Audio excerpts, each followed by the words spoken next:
Selamat pagi dan selamat datang dalam acara Ngobras, ngobrol bareng legislator dengan tema Belajar Agama di Dunia Maya. Sambil kita menunggu kegiatan pada hari ini dimulai, mari kita saksikan penampilan dari View Project Band.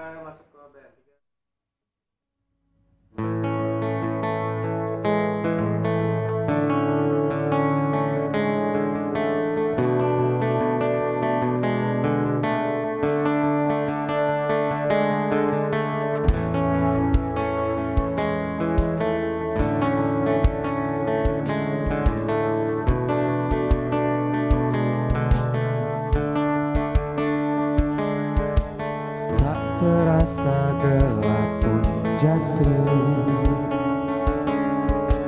di ujung malam menuju pagi yang dingin. Hanya ada sedikit bintang malam ini. Mungkin karena kau sedang cantik-cantiknya.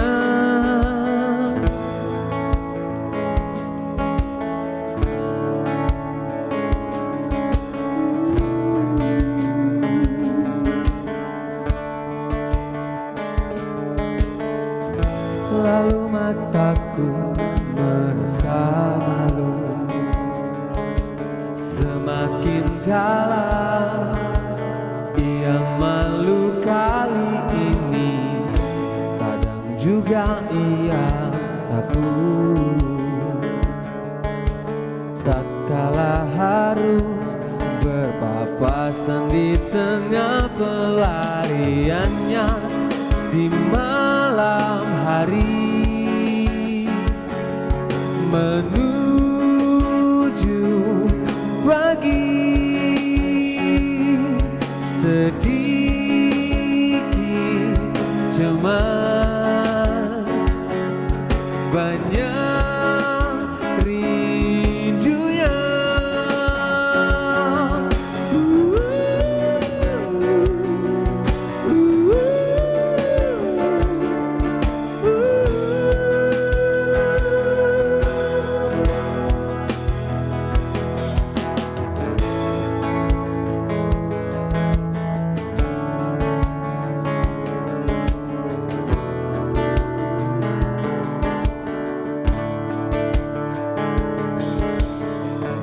Lalu mataku merasa malu, semakin dalam ia malu kali ini.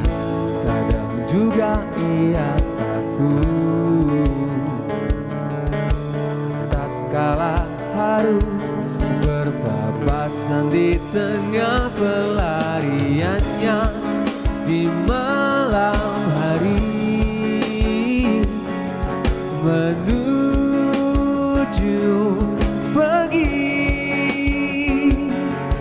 Sedikit cemas, banyak rindunya.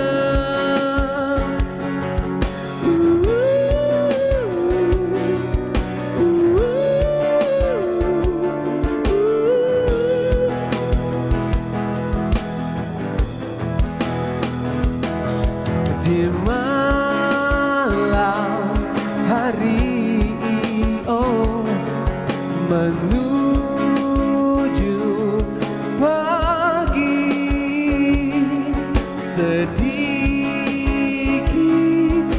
cemas, banyak rindunya.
kawan, sebelum bibir berucap, katamu terekam jejak. Jemarimu berdansa, kawan, jangan kau salah berpijak. Pilihlah kata yang bijak. Bibir dan jemari jadi harimaumu saat kau beraksi. Janganlah kau memangsa.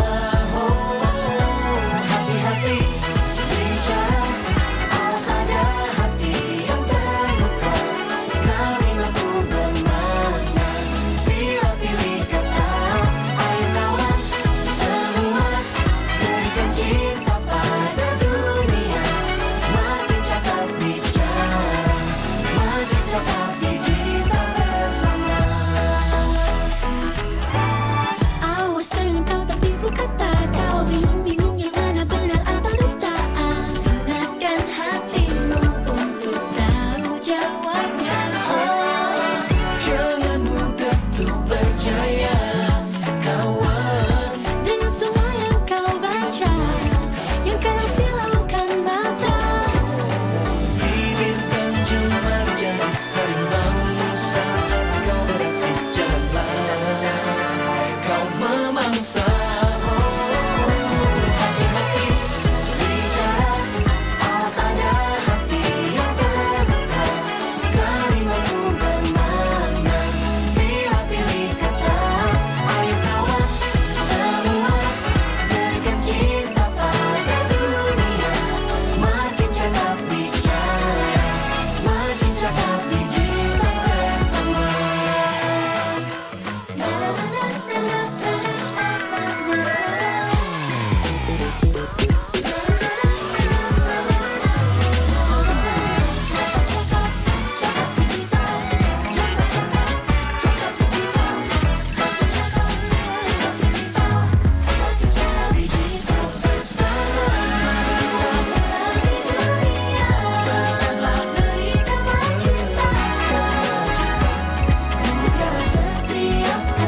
Gunakan hati, janganlah kau memangsa.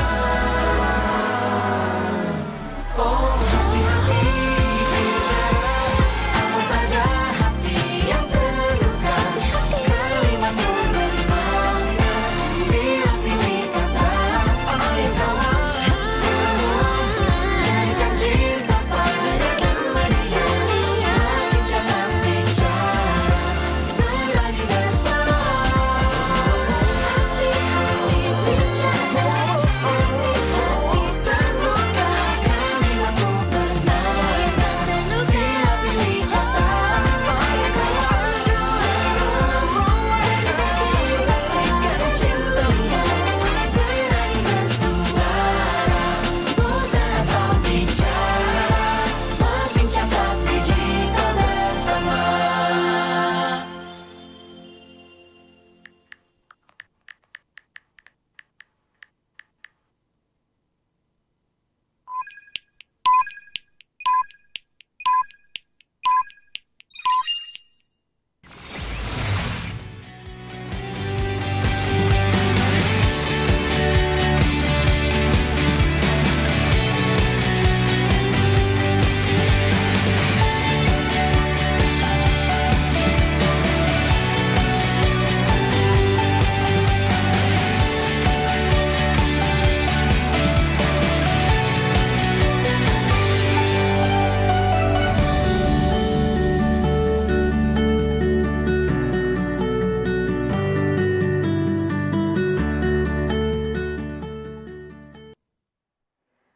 Assalamualaikum warahmatullahi wabarakatuh. Shalom, salam sejahtera, Om Swastiastu, Namo Buddhaya, salam kebajikan.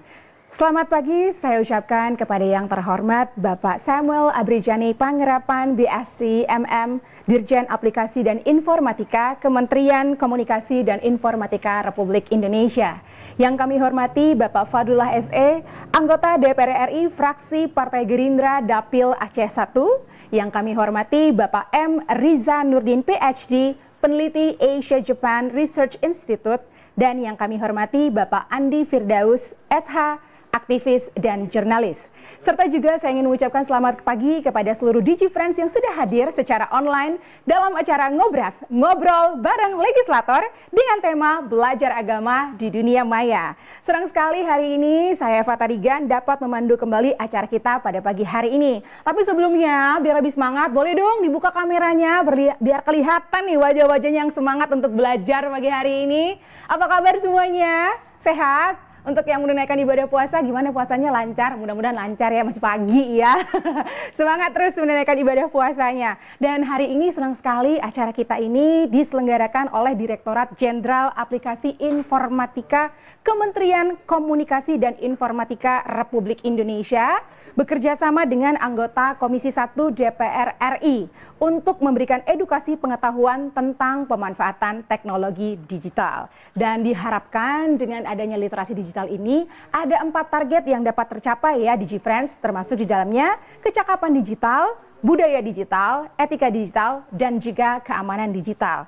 Senang sekali Kominfo berkesempatan untuk mengajak masyarakat untuk lebih bijak lagi menggunakan media untuk bertukar informasi. Dan di kesempatan yang sangat berbahagia ini kita akan sama-sama belajar nih dari para narasumber yang cakap, kompeten di bidangnya, membahas mengenai literasi digital khususnya untuk kita semua nih DigiFriends. Tapi sebelum kita mulai acara ini supaya segala sesuatunya berjalan dengan lancar, berjalan dengan hikmat, ada baiknya kita sama-sama menaikkan terlebih dahulu doa menurut agama dan kepercayaan kita masing-masing.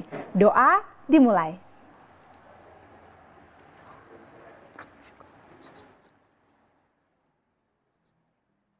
Amin, doa selesai. Dan teman-teman, supaya lebih lagi menumbuh kembangkan nih jiwa nasionalisme kita, yuk sekarang saya ingin kita semuanya boleh membuka kameranya, kita akan sama-sama menyanyikan lagu kebangsaan kita, lagu Indonesia Raya.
Baiklah DigiFriends, saat ini sebelum kita masuk ke pemaparan dari para narasumber, sekarang saya ingin mengajak teman-teman untuk boleh kita sama-sama menyaksikan sambutan dari Bapak Samuel Abrijane Panggerapan selaku Direktur Jenderal Aplikasi dan Informatika Kementerian Komunikasi Informatika Republik Indonesia. Dan langsung saja sama-sama kita saksikan, ini dia. Assalamualaikum warahmatullahi wabarakatuh. Salam sejahtera, Om Swastiastu, Namo Buddhaya, salam kebajikan, salam sehat bagi kita semua. Bapak Ibu tamu undangan dan para narasumber yang saya hormati, juga rekan-rekan peserta kegiatan program literasi digital nasional dengan hashtag Indonesia Makin Cakap Digital. Merupakan suatu kebanggaan bagi saya pribadi untuk turut hadir dan membuka kegiatan kelas literasi digital khususnya bagi rekan-rekan komunitas, media, serta para pemangku kepentingan panjemuk lainnya di seluruh wilayah Indonesia termasuk wilayah 3T. Melalui kegiatan kali ini, izinkan saya untuk menyampaikan sepatah dua patah kata yang saya harap dapat menjadi bara semangat untuk Bapak Ibu sekalian dalam bergandengan tangan mewujudkan Indonesia makin cakap digital. Bapak Ibu hadirin yang terhormat, pesatnya perkembangan teknologi yang semakin terpacu dengan adanya pandemi COVID-19 telah mendorong kita untuk berinteraksi dan melakukan berbagai kegiatan aktivitas di ruang digital. Kehadiran teknologi digital sebagai bagian dari kehidupan bermasyarakat inilah yang kian mempertegas bahwa kita sedang berada di era percepatan transformasi digital. Pada awal tahun 2022 ini, Hotsuite dan VR Social melaporkan bahwa jumlah pengguna internet di Indonesia telah mencapai 204,7 juta orang atau meningkat 2,1 juta dari tahun sebelumnya. Saya yakin angka ini akan terus meningkat dari tahun ke tahunnya. Namun, masifnya penggunaan internet di Indonesia harus kita akui membawa serta berbagai risiko, seperti penipuan online, hoax, cyberbullying, dan konten-konten negatif lainnya. Oleh karena itu, peningkatan penggunaan teknologi ini perlu diimbangi dengan kapasitas literasi digital yang mumpuni agar masyarakat dapat memanfaatkan teknologi digital dengan produktif, bijak, dan tepat guna. Survei nasional literasi digital yang kami lakukan tahun lalu menemukan bahwa saat ini indeks literasi digital masyarakat Indonesia masih berada pada angka 3,49 dari skala 5, yang artinya masih di kategori sedang, belum mencapai kategori baik. Angka ini perlu terus kita tingkatkan dan menjadi tugas kita bersama untuk membekali masyarakat kita dengan kemampuan literasi digital agar selalu siap dalam mengawal percepatan transformasi digital nasional. Bapak Ibu yang saya hormati, Kementerian Kominfo mengembang mandat dari Presiden Joko Widodo sebagai garda terdepan dalam memimpin upaya percepatan transformasi digital bangsa Indonesia. Dalam mencapai visi dan misi tersebut, Kementerian Kominfo memiliki peran sebagai regulator, fasilitator, dan akselerator di bidang digital di Indonesia. Dalam rangka menjalankan salah satu mandat tersebut terkait pengembangan SDM digital, Kementerian Kominfo bersama Gerakan Nasional Literasi Digital Sadar Kreasi serta mitra dan jejaringnya hadir untuk memberikan pelatihan literasi digital yang menjadi kemampuan digital tingkat dasar bagi seluruh lapisan masyarakat Indonesia. Berbagai pelatihan literasi digital yang kami berikan berbasis 4 pilar utama, yaitu kecakapan digital, budaya digital, etika digital, dan keamanan digital. Hingga tahun 2021 lalu, program literasi digital ini telah berhasil menjangkau lebih dari 12 juta masyarakat di 515 kabupaten kota pada 34 provinsi di seluruh Indonesia. Bapak, Ibu, dan hadirin yang saya hormati, peningkatan literasi digital masyarakat adalah pekerjaan besar. Oleh karena itu, kami tidak dapat bekerja sendiri. Diperlukan kolaborasi yang baik agar tidak ada masyarakat yang tertinggal dalam proses percepatan transformasi digital ini. Prinsipnya adalah nobody left behind. Untuk itu, apresiasi saya ucapkan kepada semua pihak yang telah bekerja sama dalam menyelenggarakan kelas literasi digital pada hari ini. Saya berharap kegiatan ini dapat mendorong terciptanya talenta-talenta digital baru di Indonesia yang lebih berkualitas dan siap dalam membantu mewujudkan Indonesia Digital Nation. Demikian sambutan yang dapat saya sampaikan. Selamat mengikuti kegiatan, tetap semangat, dan semoga Tuhan Yang Maha Esa menyertai langkah kita bersama dalam memajukan Indonesia. Indonesia terkoneksi, semakin digital, semakin maju. Salam literasi digital. Wassalamualaikum warahmatullahi wabarakatuh. Om Santi Satu Satu. Baiklah, demikian tadi sudah kita sama-sama saksikan video sambutan dari Dirjen Aplikasi Informatika Kementerian Komunikasi dan Informatika Republik Indonesia. Selanjutnya di G-Friends, ini nih sesi yang paling kita tunggu-tunggu sudah hadir, yaitu sesi pemaparan dari narasumber kita yang pastinya dengan topik yang sangat menarik ya hari ini ya. Tapi sebelum masuk kita ke sesi pemaparan, bagi di G-Friends yang ingin bertanya, sekali lagi Eva mau mengingatkan untuk bisa mengirimkan pertanyaan melalui kolom chat ya, melalui kolom chat dengan format nama, nomor handphone yang sudah diregistrasi, kemudian nama narasumber dan isi pertanyaan, oke?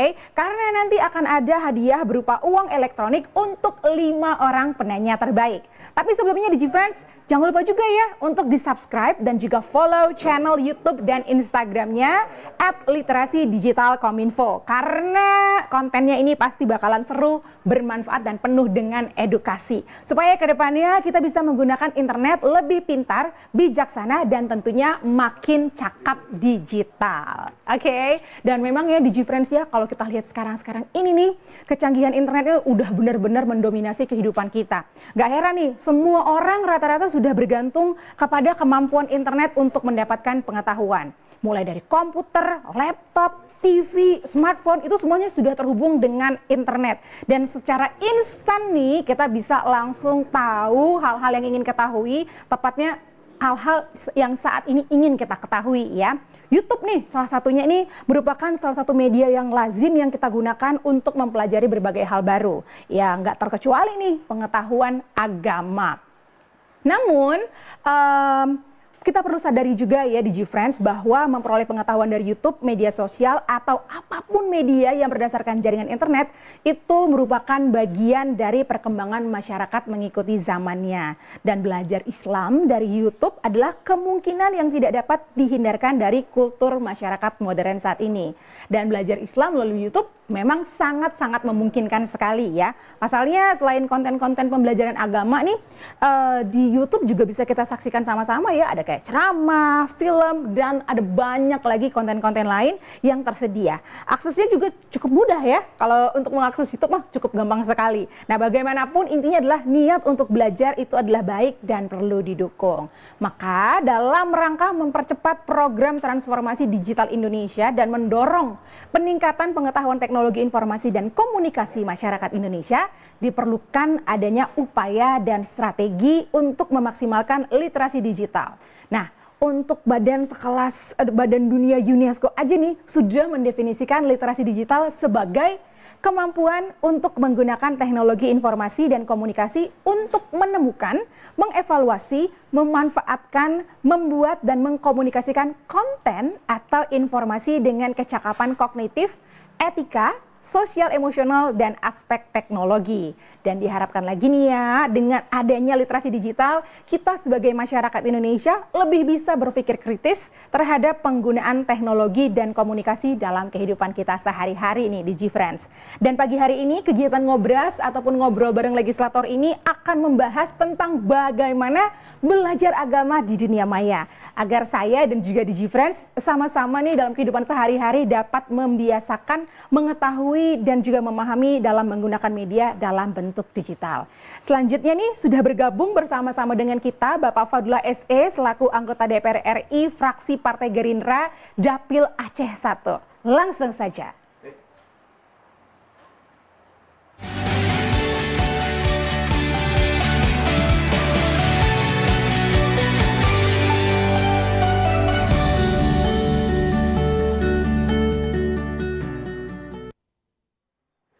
Assalamualaikum warahmatullahi wabarakatuh. Selamat pagi Bapak. Waalaikumsalam warahmatullahi wabarakatuh. Apa kabar? Bagaimana puasanya? Insya Allah lancar ya Pak ya? Alhamdulillah. Kabar baik. Alhamdulillah. Oke, alhamdulillah. Bagaimana suara saya jelas? Cukup jelas Pak didengar suaranya? Pak? Cukup jelas suaranya. Silakan Bapak dengan pemaparannya pada pagi hari ini. Baik, baik Bu Moderator. Makasih. Assalamualaikum warahmatullahi wabarakatuh. Waalaikumsalam.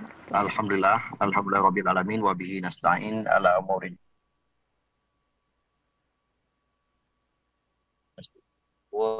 Mari kita panjatkan kehadiran Allah Subhanahu wa taala, selawat dan salam ke pangkuan alam Nabi besar Muhammad sallallahu alaihi wasallam beserta keluarga dan para sahabat. Yang saya banggakan, saya hormati mitra kita Kominfo, dalam hal ini Dirjen Aptika, begitu juga dengan dua narasumber kita, ada Bung Andi dan Bang Muhammad Riza. Terima kasih atas waktu dan kesempatan bisa hadir di acara webinar kami. Pertama-tama saya mengucapkan marhaban ya Ramadan untuk semua yang hadir di acara ini. Kita tahu bahwa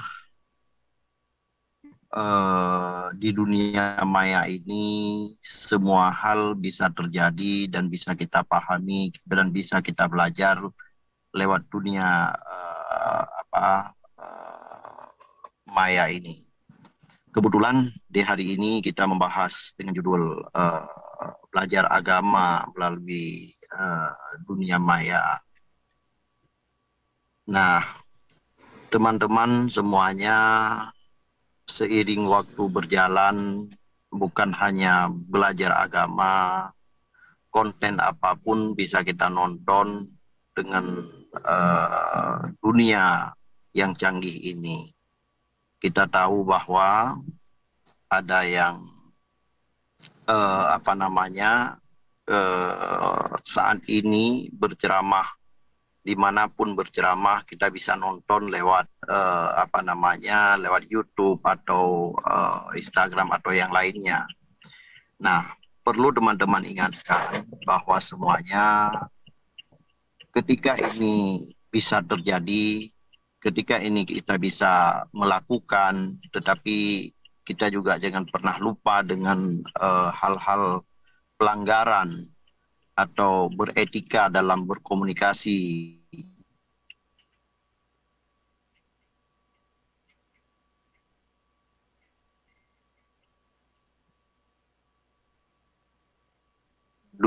Dunia maya ini sama seperti kita berkomunikasi langsung, sama seperti hari ini kita berkomunikasi. Jadi hal yang akan berhadapan dengan hukum dikarenakan cara berkomunikasi atau tanpa etika yang berkomunikasi. Teman-teman semuanya, maaf kebetulan kami lagi di jalan mau ke kantor. Nanti di jam 11 ada rapat dengan Badan Sandi Cyber Negara tentang membahas kebocoran data yang ada di Indonesia. Nah, teman-teman semuanya, di bulan suci Ramadan ini kita memilih tema bagaimana cara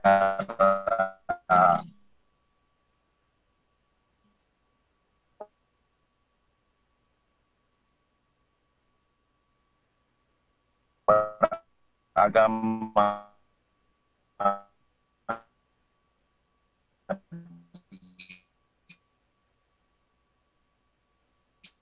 dunia maya.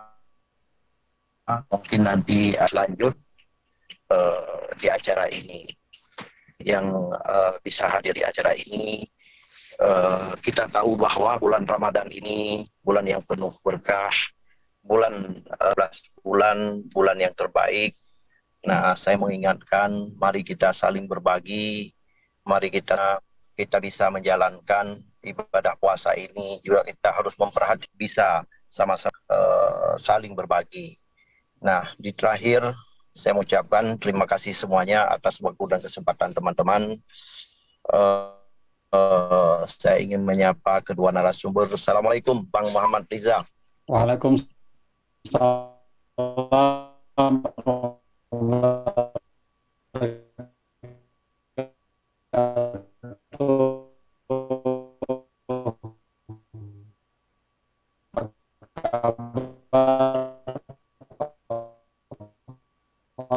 Pak Farullah, Kabar baik, Bang Muhammad Riza. Kondisi di Posisi Banda Banda Aceh. Aceh. Ya. Bagaimana keadaan Banda Aceh? Kami pagi merasa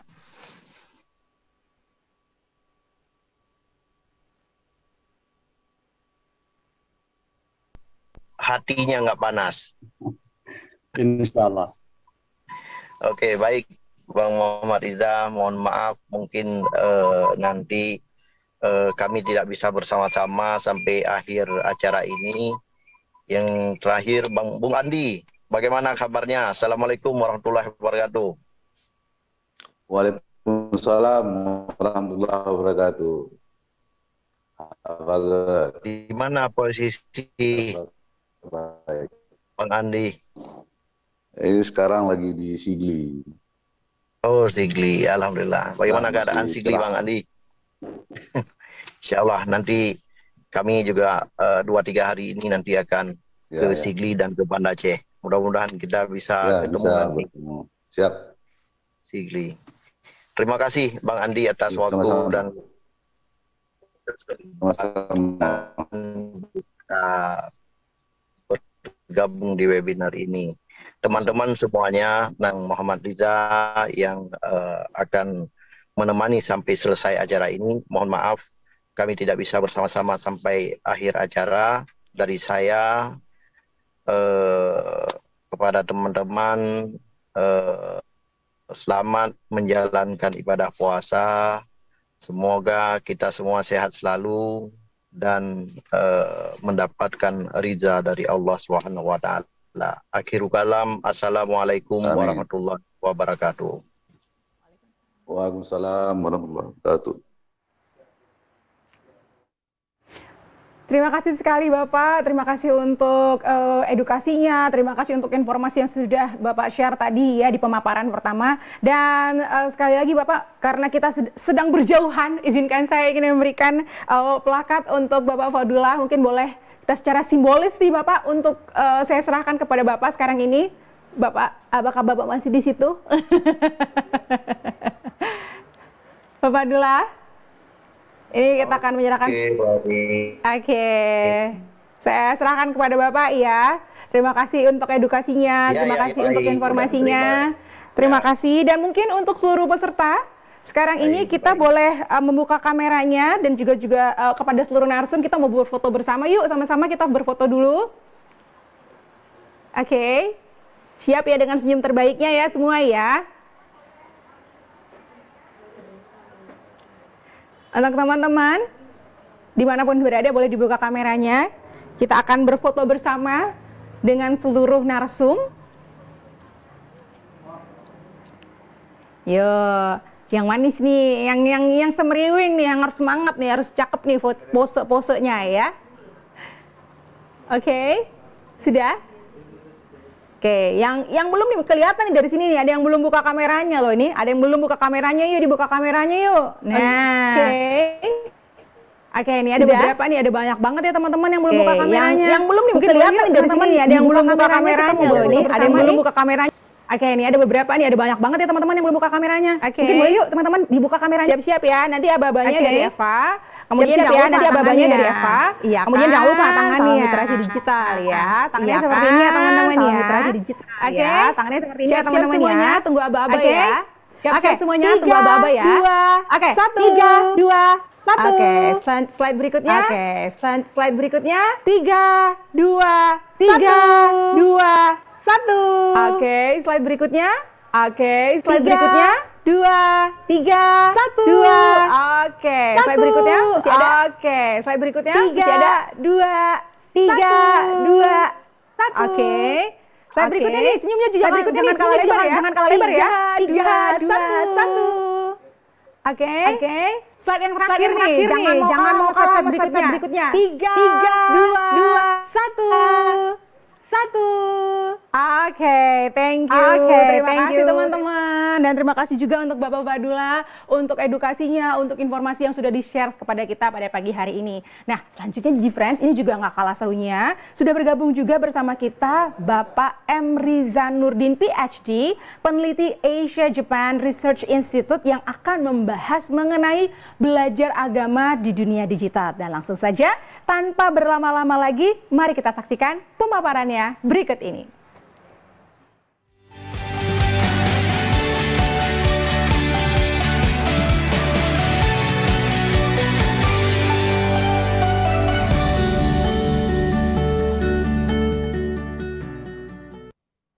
Assalamualaikum Bapak, apa kabar? Waalaikumsalam Mbak Eva. Baik, alhamdulillah. Gimana sehat? Puji Tuhan, Alhamdulillah sehat. Dan Bapak, hari ini kita sama-sama mau belajar nih tentang belajar agama di dunia maya nih. Mungkin nih banyak sekali di G-Friends yang sudah penasaran seperti apa. Udah siapin catatan juga mungkin dari tadi ya, semenjak pemaparan yang pertama. Nah, ini langsung saja kita berikan kesempatan untuk ahlinya nih langsung memaparkan bagaimana sih kita belajar agama ini di dunia digital. Silakan Bapak dengan pemaparannya.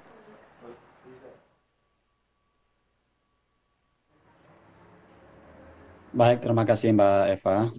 Langsung dimulai ya. Bismillahirrahmanirrahim. Assalamualaikum warahmatullahi wabarakatuh.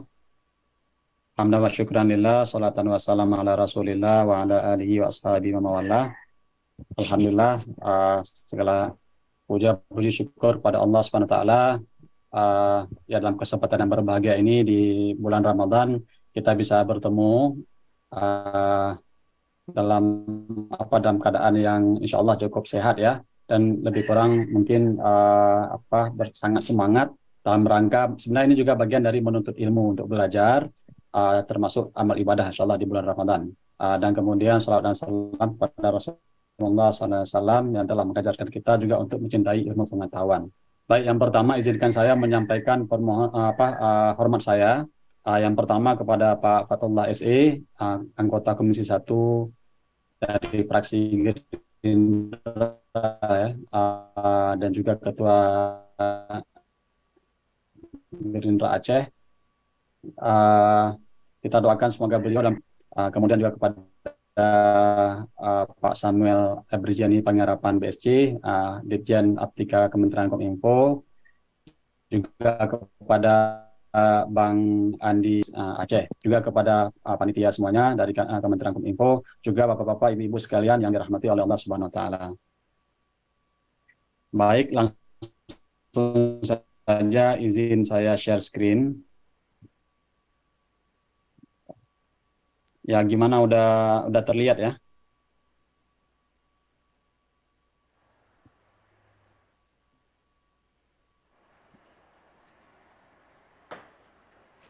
Baik, ini kita tema kita pada hari yang berbahagia ini belajar agama di dunia maya. Maka saya juga pakai peci ini biar sama gambarnya dengan kita. Tapi karena bulan Ramadan juga temanya belajar agama, ya kita pakai peci lah, menyesuaikan. Baik, langsung saja sebelum kita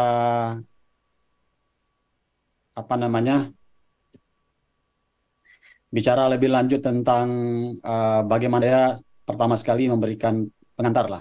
Jadi bagaimana populasi dunia maya ini dari tahun ke tahun. Jadi kalau kita lihat grafik ini, ya itu pada tahun 1991 itu pertama sekali adanya website, ya, dan itu ketika kita bisa pertama sekali mengetik www gitu kan, www. Nah, dan itu dari 1991 seiring berjalannya waktu sampai sekarang 2023 jumlah populasi di dunia maya ini, orang yang bisa pakai internet, punya gawai dan sebagainya, bisa mengakses konten, menyebarkan konten dan sebagainya, itu sekarang sampai ke 5 miliar. Jadi bayangkan dalam kurun waktu dari 91 sampai 2023. Jadi cukup signifikan sekali ya. Berarti sudah berapa, 4 dekade ya kalau nggak salah. Jadi cukup ini sekali, cukup signifikan. Nah, ini menunjukkan bagaimana kemudian kalau kita lihat lagi lebih dari 50% ya populasi yang ada di dunia ini yang punya akses ke internet dan juga punya HP. Nah, ini juga kalau kita lihat ya dalam aspek global, nah ini global ya, dunia.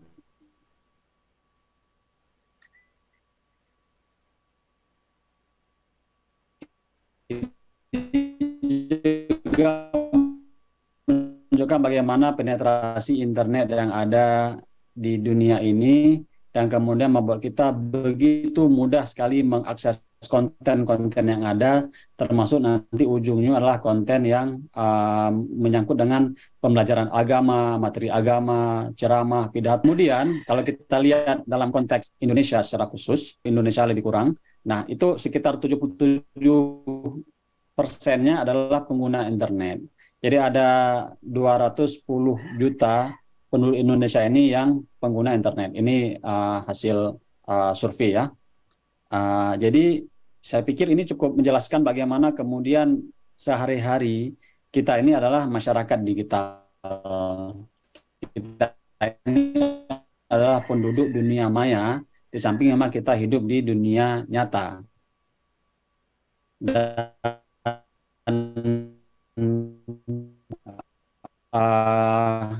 mayoritas dari yang menggunakan internet ini adalah anak-anak muda.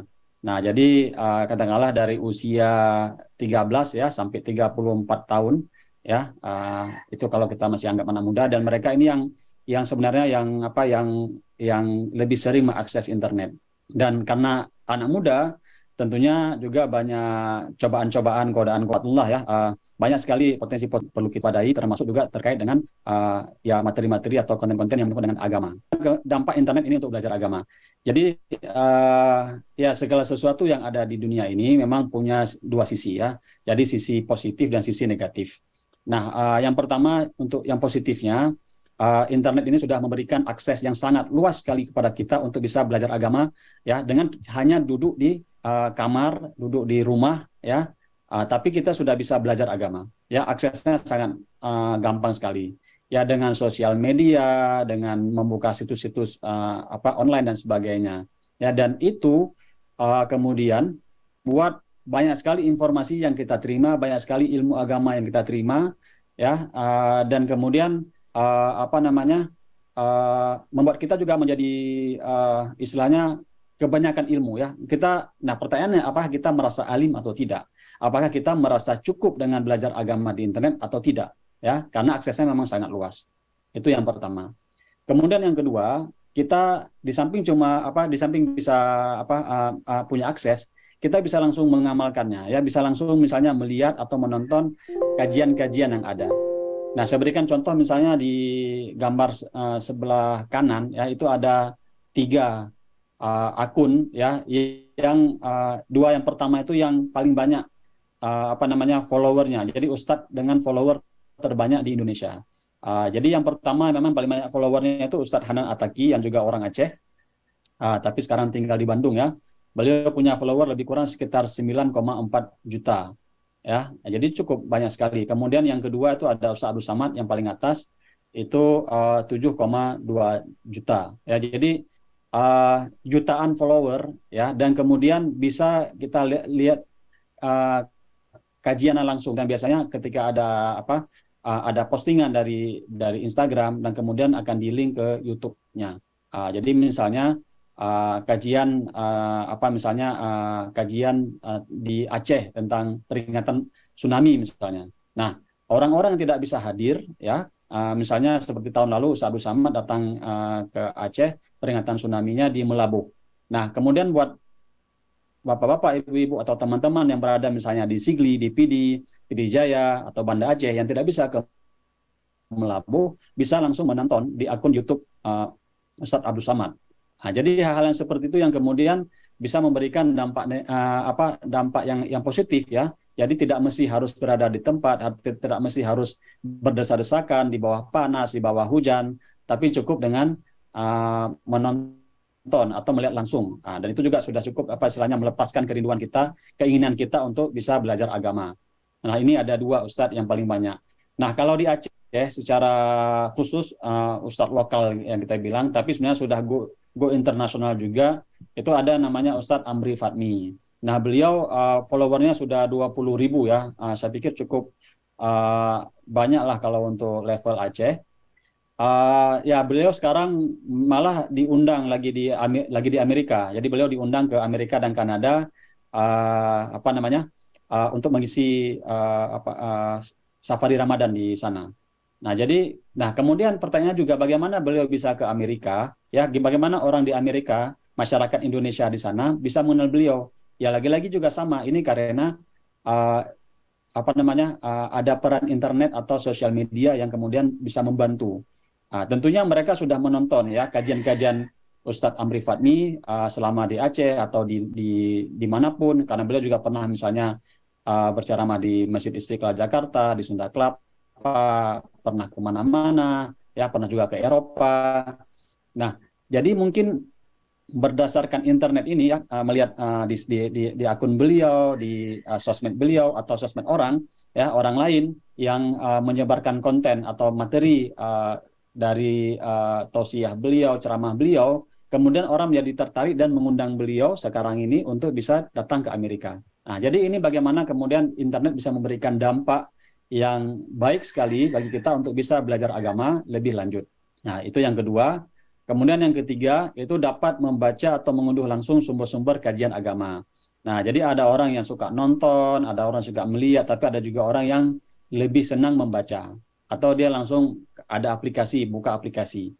Nah, jadi juga internet ini bisa memberikan akses yang cukup besar sekali kepada kita untuk bisa membaca langsung situs-situs ya atau website ya yang berisi kajian agama atau materi pendidikan agama. Nah, ini banyak sekali, tidak bisa saya sebutkan satu persatu. Tapi saya pikir ya kita termasuk orang yang juga suka membaca kan. Paling gampang misalnya bagaimana hukum hukum-hukum terkait dengan ibadah di bulan puasa.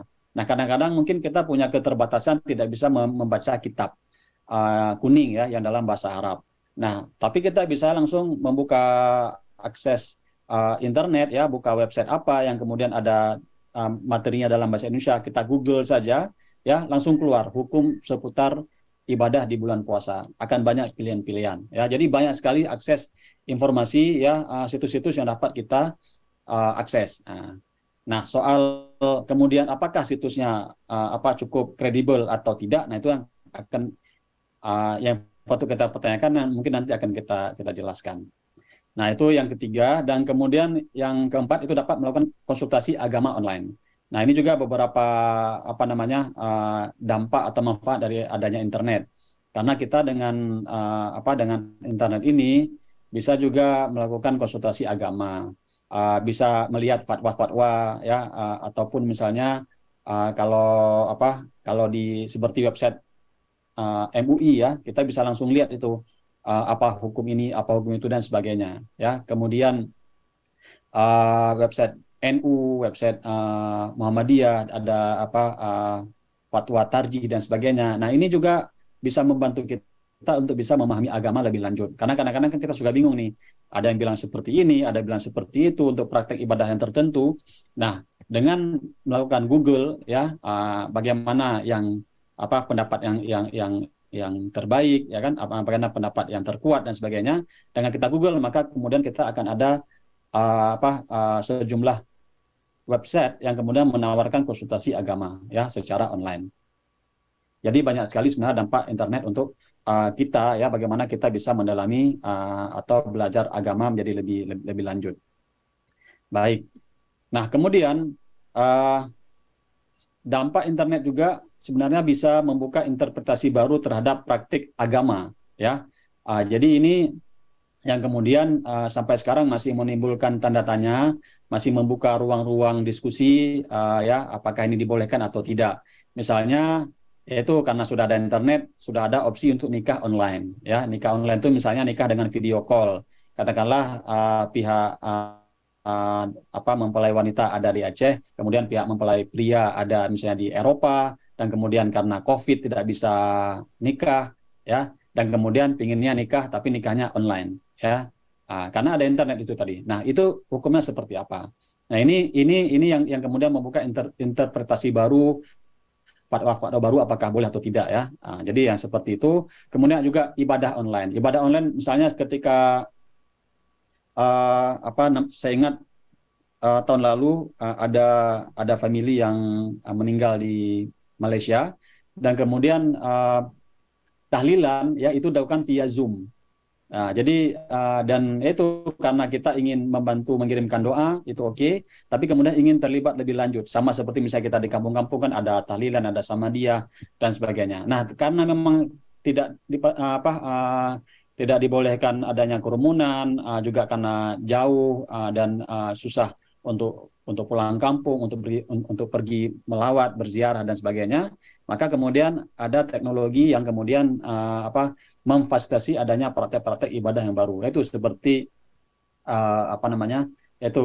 tahlilan online via Zoom. Bahkan kalau di Eropa ada yang sudah sholat Jumat itu di Zoom. Tapi lagi-lagi ini membuka ruang ijtihad yang baru. Ya, sampai sekarang misalnya untuk nikah online, kalau saya tidak salah masih belum dibolehkan karena ada syarat yang kurang lengkap. Juga sama misalnya seperti salat Jumat online itu juga masih kontroversi, ada yang membolehkan tapi jumhur ya mayoritas ulama masih belum membolehkan. Jadi hal seperti itu. Tapi hal yang seperti ini karena memang internet akan semakin menjadi bagian dari kehidupan kita sehari-hari, ini akan terus membuka ruang-ruang dialog atau diskusi dan ujung-ujungan nanti akan ada ijtihad yang baru. Nah, jadi yang pertama itu membuka ruang ketika kita belajar agama maka akan adanya radikalisasi ya dan kekerasan atas nama agama. Jadi ketika kita belajar agama di internet dan kemudian kita secara sadar atau tidak mengakses satu website, maka kemudian kita juga secara sadar atau tidak akan merasa bahwasanya ada sesuatu yang kita pelajari dan kemudian tertanam dalam diri kita ya menjadi doktrin ya sehingga kita menjadi radikal, sehingga kita menjadi intoleran ya dan kemudian kita menjadi orang yang mempromosikan kekerasan atas nama agama. Nah, jadi itu. Kemudian yang kedua, dampak negatifnya ya karena ya kita suka menonton konten ceramah dari ustadz-ustadz yang tertentu, kadang-kadang itu ada hoax-nya, jadi kita menjadi lebih mudah ya, lebih gampang terpapar hoax ya, juga lebih gampang untuk menerima atau mendengar atau melihat langsung adanya ujaran-ujaran kebencian, konten-konten yang berbau sara, apalagi sekarang kita mungkin ya karena 2024 ya mau tahun politik dan biasanya akan banyak konten-konten provokatif ya terkait dengan agama misalnya dan itu yang kemudian yang harus kita antisipasi dan waspadai dengan baik begitu. Baik, kemudian untuk radikalisme. Nah ini memang saya pikir menjadi satu catatan karena kita sadari atau tidak sebenarnya yaitu ada 12,2% masyarakat Indonesia itu yang berpotensi terpapar radikalisme. Dan itu diantaranya sebabnya karena adanya konten-konten internet ya yang yang mengarah kepada hal-hal yang seperti itu. Dan ini sebenarnya bukan cuma di Indonesia, bahkan saya ingat dulu ketika di Australia ada anak muda yang juga belajar dari internet online dan kemudian dia akhirnya dia ke Syria, dia menjadi pejuang ISIS. Karena dia belajar dan ISIS ya itu sangat aktif sekali di internet, sangat gencar sekali penetrasinya supaya bisa sampai ke gawai kita, ke layar kita. Nah inilah yang harus kita waspadai dengan baik. Nah jadi ada 12,2% masyarakat Indonesia yang punya potensi terpapar radikalisme. Dan kita bersyukur sebenarnya dari pemerintah, terutama dari Kementerian Kominfo, ini sudah ada upaya-upaya ya untuk memblokir ya, sehingga kemudian hal-hal yang seperti ini bisa kita minimalisir. Jadi dari 2017 sampai Juni 2021 itu Kementerian Kominfo telah memblokir lebih kurang ya 21.330 konten. Nah, jadi dalam jangka 4 tahun ya itu ada 21.000 konten itu yang terkait dengan radikalisme, terorisme yang tersebar di berbagai situs atau platform digital atau online. Nah, saya pikir ini cukup banyak ya. Kalau kita bagi 4 itu berarti ada 5.000 ya. Ada 5.000 konten setiap tahunnya. Lebih kurang. Nah, dan kalau kita bagi 12 saja udah berapa? Ada ratusan konten. Nah, jadi dalam sehari itu ada puluhan konten. Ya, konten yang terkait dengan terorisme, radikalisme dan sebagainya ya, yaitu yang ada di berbagai macam situs-situs ataupun di platform digital, di medsos dan sebagainya. Ini harus kita waspadai. Jadi itu terorisme. Nah, yang kedua, itu harus kita waspadai ujaran kebencian dan hoax, terutama yang kita dengar melalui pembelajaran agama. Dan berdasarkan dari statistik yang ada dari survei literasi ya yang dibuat oleh Kata Data Insight Center dan Kominfo tahun lalu. Nah, ketika kita menerima konten, belajar agama, mendengarkan ceramah dan sebagainya, dan kalau itu memang ada ujaran kebencian atau hoax, ya, hanya itu ada 52% responden. Berarti ini kan sudah dianggap populasi Indonesia. Jadi setengah dari kita itu, ya kan, itu tidak mengecek apakah itu hoax atau tidak. Nah, jadi ini perlu kita waspadai ya, dan perlu kita antisipasi juga. Dan tadi oleh Pak Ditjen ya, Pak Samuel Abrijani Panggarapan sudah mengatakan bahwasanya memang literasi digital kita masih lumayan relatif rendah ya. Nanti ada slide-nya ya. Jadi bagaimana kemudian kita dari target 5 itu masih di bawah. Nah, ini yang kemudian harus kita coba tingkatkan secara pelan-pelan. Nah, kemudian ini ada beberapa data yang bisa saya sampaikan, misalnya hanya 32% responden penduduk Indonesia yang merasa yakin ataupun sangat yakin dapat mengidentifikasi hoax. Artinya ada 70 atau 68% yang memang tidak tahu apakah itu berita benar atau salah gitu kan. Nah, kemudian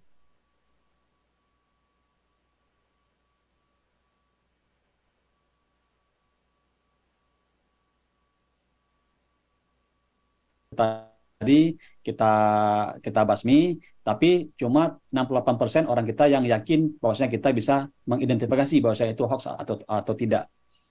Dan kemudian ada 12% responden yang mengaku pernah menyebarkan berita hoax. Jadi ini lumayan sedikit, tapi ini juga harusnya dikurangi.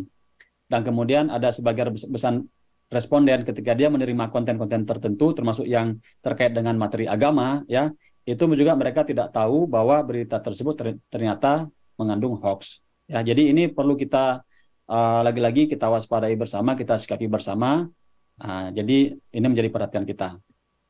Nah, kemudian bagaimana seharusnya kita belajar agama di dunia maya? Jadi tadi sudah saya sampaikan tentang sisi positif, dampak-dampak yang bisa kita optimalkan, tapi juga ada potensi-potensi ancaman ya, unsur-unsur negatif yang harus kita waspadai.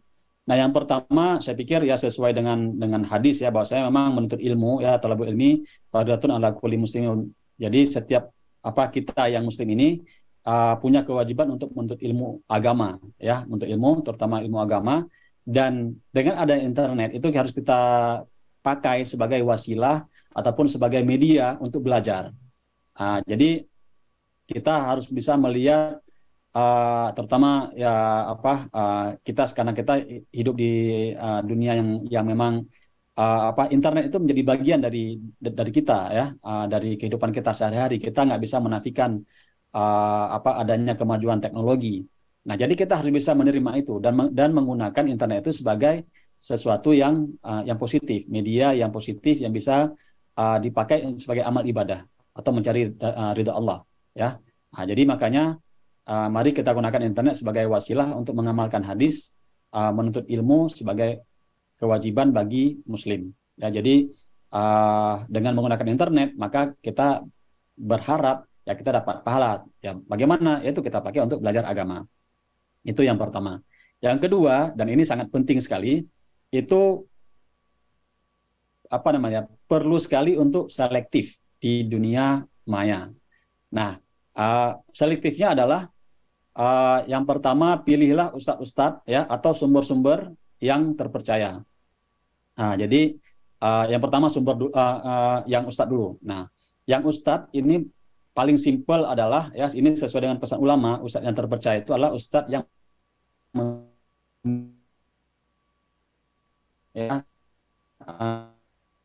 dari misalnya gurunya belajar dari siapa sehingga kemudian sampai kepada Rasulullah SAW.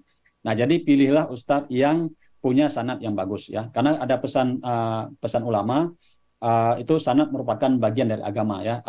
Al isnad minad din, laulal isnad laqala man masya. Jadi artinya kalau tanpa sanad itu maka orang akan berkata dengan sesukanya ya dia boleh berbicara apa saja tanpa apa saja. Tapi itu lagi itu menyangkut dengan kredibilitas. Nah, jadi mungkin bahasa yang lain adalah pilihlah ustadz-ustadz yang terpercaya, yang sudah terbukti. Ya misalnya seperti tadi Ustadz Abdul Samad itu beliau S1-nya di Al-Azhar, S2-nya di Maroko, S3-nya di Sudan, dan di universitas yang ternama. Ustadz Hana Ataki juga sama, beliau S1-nya di Al-Azhar. Ustadz Amri Fatmi juga malah S1, S2, S3 di Al-Azhar Mesir. Nah, jadi ini yang mereka punya sanad ya, sumber keilmuan yang cukup terpercaya, otoritatif.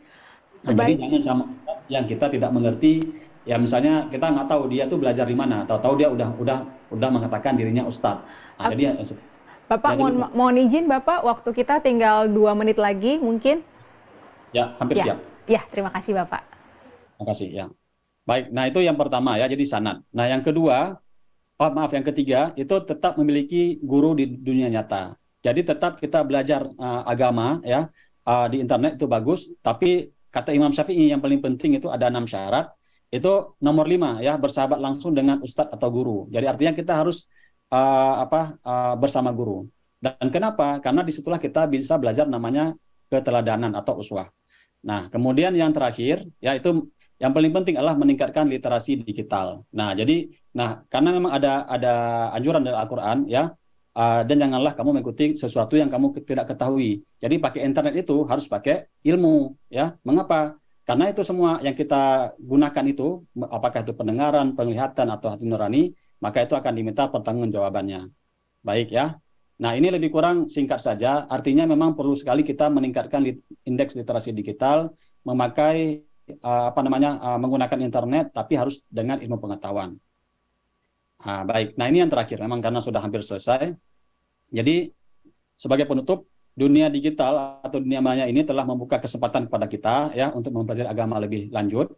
Nah, namun ya dengan potensi yang ada ya harus kita waspadai dampak-dampak yang negatif seperti radikalisme dan ujaran kebencian atau hoax. Dan kemudian Islam sebenarnya sudah memberikan panduan bagi kita karena kita pada Al-Qur'an ada hadis ya. Nah, mari kita manfaatkan internet ini sebagai media belajar kita ya dengan melihat rambu-rambu yang sudah ada. Dan yang terakhir, ini pesan kita bersama, bukan cuma saya sebenarnya, mari kita tingkatkan literasi digital kita sehingga kemudian kita bisa menggunakan internet ini dengan baik, bisa belajar agama di dunia maya dengan baik, sehingga ujung-ujungnya ya doa kita selamat di dunia akhirat ini menjadi terpenuhi. Ya, mungkin demikian yang dapat saya sampaikan. Terima kasih. Assalamualaikum warahmatullahi wabarakatuh. Waalaikumsalam warahmatullahi wabarakatuh. Terima kasih sekali Bapak, banyak sekali insight-insight penting, ilmu-ilmu penting, daging semua yang sudah di-share sama DigiFriends dan juga saya pada pagi hari ini. Dan untuk DigiFriends mungkin yang ingin bertanya boleh langsung ke kolom chat ya. Sembari kita mendengarkan juga pemaparan dari narasumber berikutnya yang sudah bergabung bersama kita dan pastinya tidak kalah menarik nih topik yang akan dibahas juga. Dan langsung saja kita akan bersama Bapak Andi Firdaus SH, aktivis dan jurnalis, akan langsung membahas mengenai belajar agama di dunia maya. Tanpa berlama-lama, langsung saja kita saksikan. Ini dia sesi pemaparannya.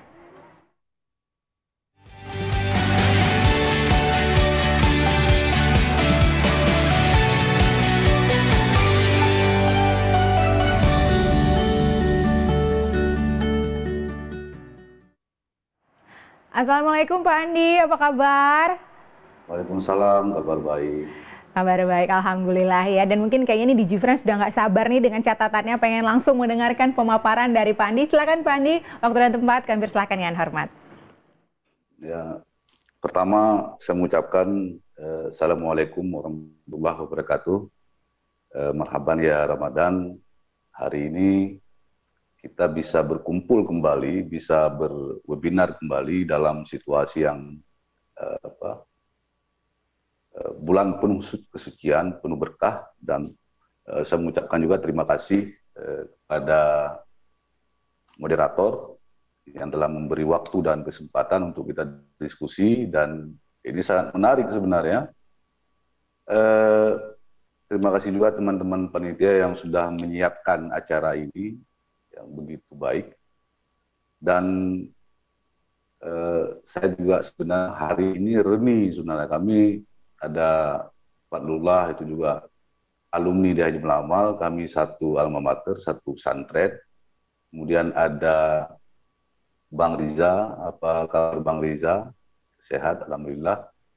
Dan Bang Riza ini saya pikir juga salah seorang santri alumni Jumlah Amal sama seperti saya, dan hari ini bisa bertemu di webinar, dan alhamdulillah. Dan saya pikir apa yang disampaikan oleh Bang Riza tadi ini juga menjadi bagian yang sangat penting sebenarnya dari proses yang ingin kita bicarakan. Jadi materi yang saya buat sebenarnya sama apa yang disampaikan oleh Bang Riza sebenarnya terkait dengan radikalisme, kemudian soal-soal apa bully di media sosial dan lain sebagainya. Tetapi yang paling penting adalah intinya ingin saya sampaikan, dunia kita sekarang sudah dua. Dunia nyata dan dunia maya. Kalau sekarang seperti yang disampaikan oleh Bang Riza, mungkin ada slide-nya, tidak perlu saya bacakan lagi, itu terkait dengan populasi jumlah masyarakat Indonesia yang menggunakan internet, kemudian media sosial, dan ini sudah jauh 70% lebih seperti yang disampaikan oleh Bang Riza tadi. Pertanyaannya adalah, semua yang kita ingin dapatkan atau ingin kita tahu di internet itu kita dapatkan. Tetapi pertanyaannya, mana informasi yang bisa kita percaya, yang bisa kredibel atau yang tidak? Ini yang membuat membuat keadaan semakin kacau. Jadi pada satu sisi kita ingin bicara soal belajar agama di media sosial atau di internet, tapi pada sisi yang lain kita tidak tahu bahwa ada isu-isu yang memang sudah menjerumuskan kita pada konteks yang berbeda, yang berbahaya. Gitu. Jadi kalau misalnya kita lihat pertemuan pengguna internet di Indonesia 5 tahun terakhir itu jumlahnya 200 juta lebih, ini kan positif. Jadi semua bisa kita dapatkan dengan mudah, bisa kita akses dengan mudah, bisa kita belajar dengan mudah. Tetapi bagaimana kita bisa memahami untuk memilih satu konten yang baik, satu situs yang benar, dengan kemampuan pemahaman kita soal agama. Jadi maka dunia internet ini bagi saya adalah seperti mata pisau, yang satu sisi kita bisa gunakan untuk kebaikan, tapi pada sisi yang lain itu bisa juga digunakan untuk kejahatan. Dan ini yang perlu kehati-hatian kita dalam memahami dunia maya sekarang ini. Next, dilanjutkan. Jadi saya mau lanjutkan aja sebenarnya, karena materi yang saya sampaikan ini sama sebenarnya dengan apa yang disampaikan Bang Riza, cuma hanya menambahkan saja. Kemudian next, misalnya pengertian dunia maya. Dunia maya ini kan semua yang berkaitan dengan internet. Jadi ada teks gambarnya, ada videonya, dan lain sebagainya. Next, ini juga sudah dijelaskan sebenarnya. Kemudian ini yang ingin saya sampaikan sebenarnya, salah satu hal ketika kita berada pada situasi yang serba salah misalnya, ini kan hal-hal yang berkaitan dengan sara itu sering muncul. Jadi saya mengingatkan teman-teman atau pada peserta, literasi kita soal isu-isu yang berkaitan dengan sara itu juga harus diperbanyak, harus diperdalam. Jadi referensi kita itu juga harus diperluas. Jadi ketika ada isu-isu yang berkaitan dengan agama misalnya, kemudian ada pendakwah atau penceramah, atau misalnya ada majelis-majelis taklim yang kira-kira sudah terjerumus pada provokasi untuk sesuatu yang tidak baik, ini juga harus dihindari. Jadi ada filternya yang saya sampaikan. Ada hal-hal yang mau kita dapatkan, tapi harus selektif. Sehingga pengetahuan kita, knowledge kita tentang keagamaan itu kita dapatkan dengan sempurna. Gitu. Ini hal-hal yang harus dihindari sebenarnya ketika kita berada di media sosial atau di dunia maya. Next. Kemudian sering sekali kita, ini kan ketika kita misalnya dapatkan hal-hal yang berkaitan dengan informasi itu di broadcast misalnya, atau pesan-pesan berantai yang kita dapatkan itu terkait dengan keagamaan. Apalagi misalnya sekarang ini bulan puasa yang banyak konten-konten atau narasi-narasi yang sedekah lah. Bukan kita tidak bersedekah, tapi ada hal-hal yang kadang memanfaatkan isu-isu yang berkaitan dengan keagamaan ini untuk mendapatkan keuntungan. Sehingga sedekah kita ini bukan justru jatuh ke jalan yang benar, justru dimanfaatkan untuk kegiatan-kegiatan yang tidak baik gitu. Jadi hal-hal yang begini juga harus dihindari betul.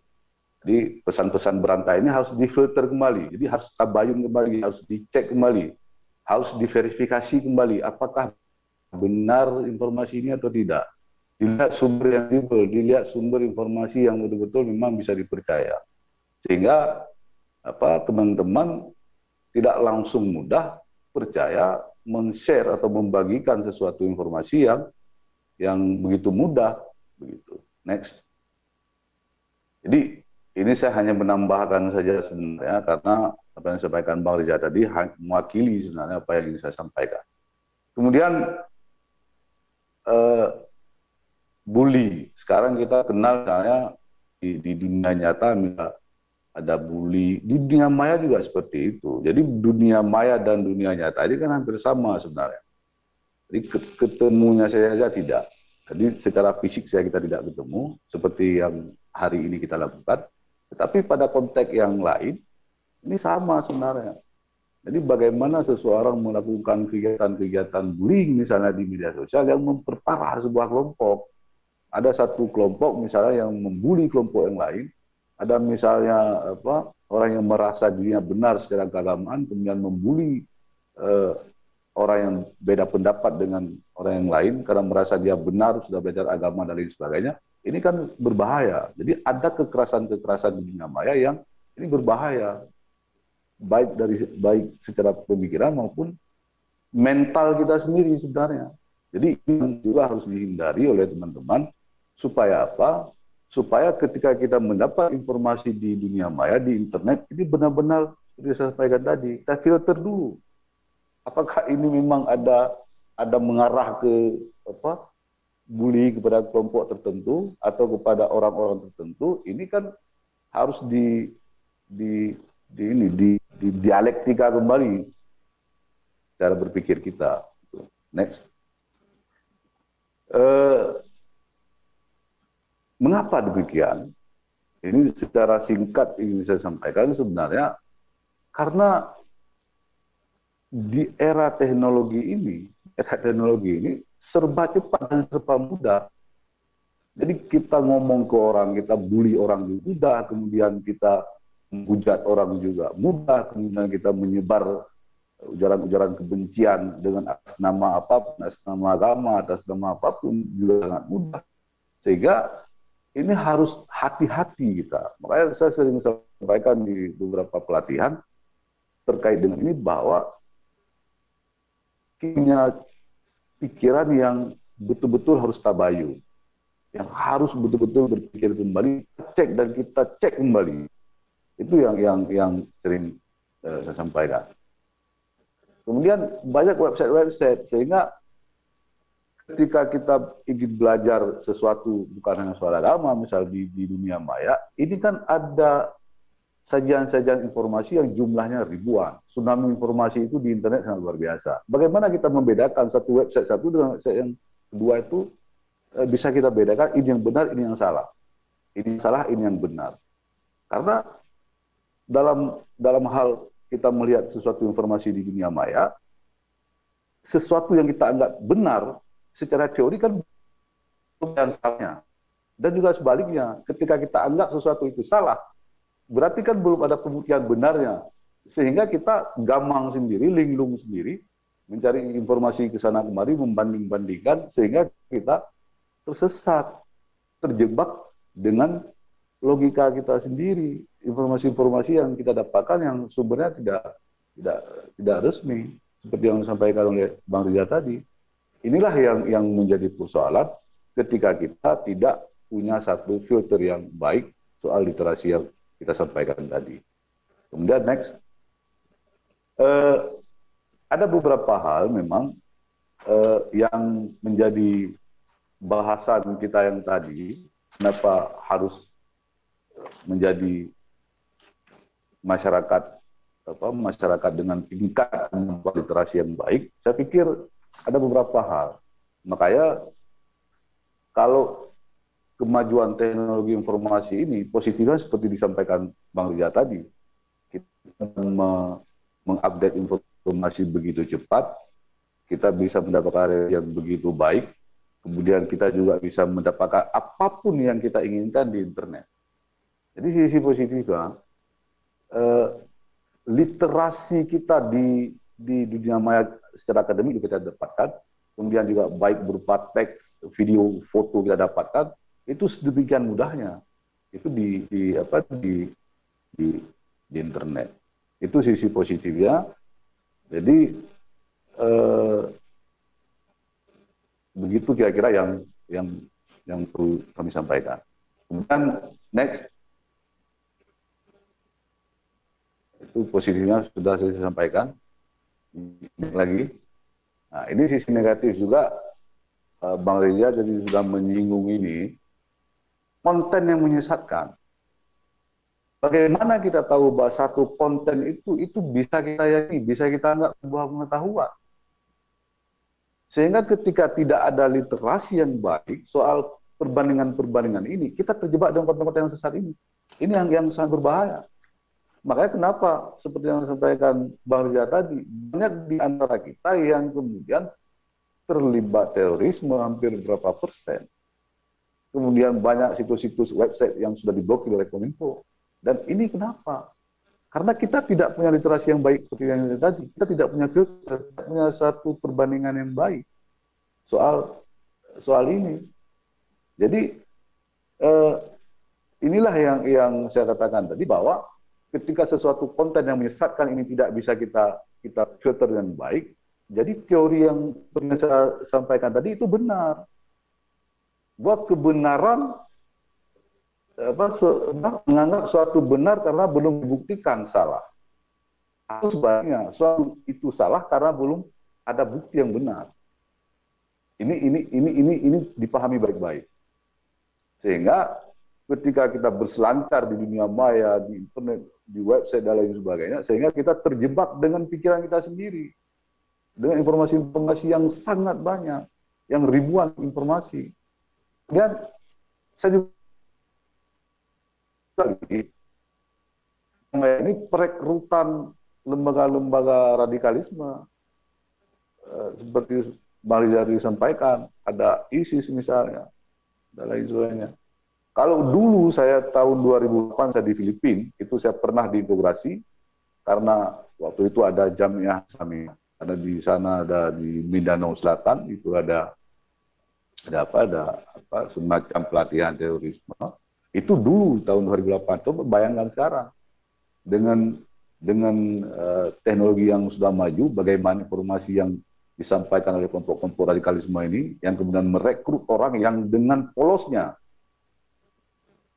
Kita masih polos, anak-anak muda generasi kita masih polos. Sementara dia dapatkan informasi yang tidak ada referensinya, tidak ada pendampingnya. Apa yang terjadi?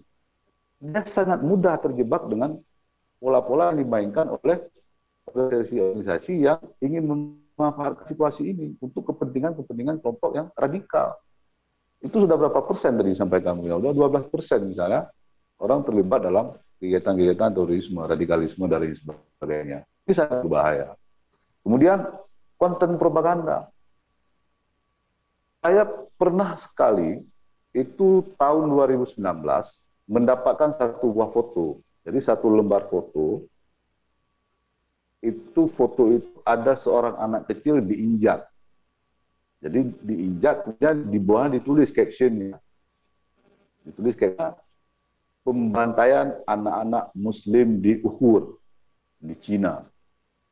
Kalau kita melihat foto itu kita langsung marah. Karena apa? Yang dibangun dari sebuah foto itu adalah bukan dialektikanya. Kita langsung marah. Ini yang dinamakan dengan era post-trust, era pasca kebenaran. Ketika kita melihat sesuatu, kita langsung marah. Lihat foto itu anak diinjak lehernya, kemudian ditulis di bawahnya pemberdayaan anak-anak muslim, menggunakan muslim, menggunakan kata-kata agama yang kemudian kita membangkitkan emosi kita untuk marah dan langsung kita sebarkan video-video atau foto itu. Padahal yang terjadi apa? Yang terjadi adalah sistem pengobatan tradisional di India ternyata.